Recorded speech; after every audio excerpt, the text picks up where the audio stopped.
making our template in 1-point perspective, you can see this is the actual size we're going to make. And this blue line represents the size of your marker pad. That's very important to include on the paper. Otherwise, we might forget and draw too large for our page. Now you can see, if I put my hand down, how big this actual one is. But when you're working on this in class, what you're going to have as an assist is this smaller version. From here, you'll be able to use the instructions and this sheet in order to produce it. It's just going to save us a little bit of time if you have something there already established as a size, and then we can modify it later to work with your product. Now, with your instructions, if you look to see, you center and draw a box 11 by 14, and as I said, that's going to be the size of your marker paper.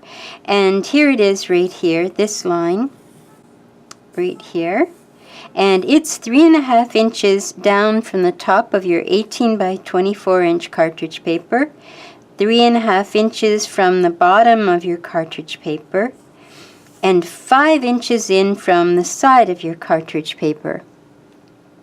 Now once you get that line drawn, your next instruction is to draw your eye level across the 24 inches. And you can see here it is here. Now the question to answer is how far down from the edge of the cartridge paper you do that. And here it is, it's 7.5 inches from the top of the paper and 10.5 inches from the bottom of the cartridge paper, that 18 by 24 inch paper. The next thing to do is to put your vanishing point left, and it goes on the furthest edge of your cartridge paper at the corner here of the line on the left, and your right vanishing point goes to the furthest point on the right of your eye level. And you want to put your 1-point vanishing point in the center of that line. Now if this is 24 inches wide, then it makes sense that this would be 12 inches from the edge of the left side of the paper and 12 inches in from the right side of the paper. And there's your X. That's going to mark your vanishing point, your 1-point vanishing point. And using this, we're going to make the tray. And using these two vanishing points, we're going to put a product in front of the box. A box for now, just this ordinary box. That's right in the center of the paper. Use the 1-point vanishing point to create the tray by extending the base of the header forward. So you have to make the header first, and this is the header right here. If you go from this paper, the 11 by 14 inch paper, if you measure down 1 inch, that will give you where the header begins. So you balance from the center of the vanishing point, you measure 2 inches this way and 2 inches this way, and that will give you 4 inches width. Then the only question to answer is how long do you go? And you go from the top here of the header down to the base of the header at 7 inches. So you need 7 inches from here to here, and 4 inches in width, 2 on either side of the center line that the vanishing point will form. And then your tray, it's just a matter of using your 1-point vanishing point to bring that forward. You bring that forward, and you come enough so that it measures 2 inches from the back of the tray to the front of the tray. It will measure in a vertical line just 2 inches. And that's that. And then you draw your verticals up.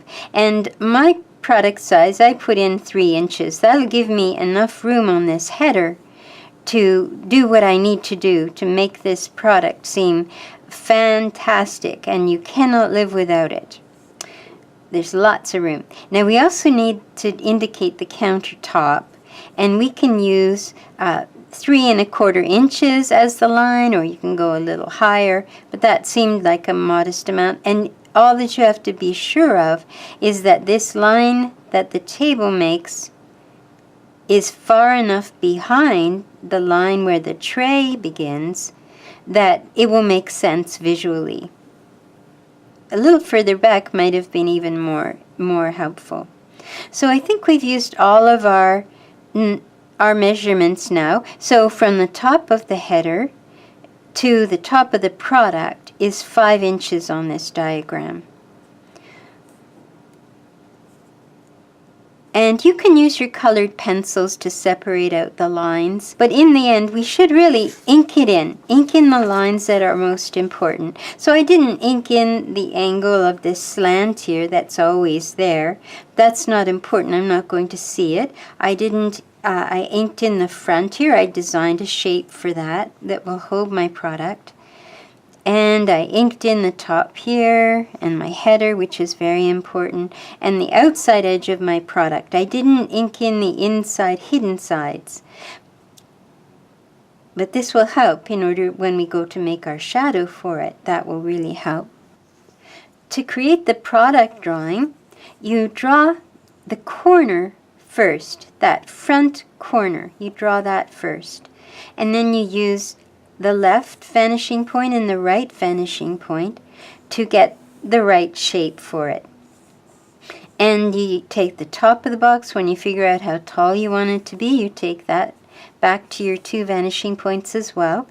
And it'll give you the right size for the part that has diminished in size because it's a little bit further away from us. And you use the 2 vanishing points to give you the inside, of course, as well.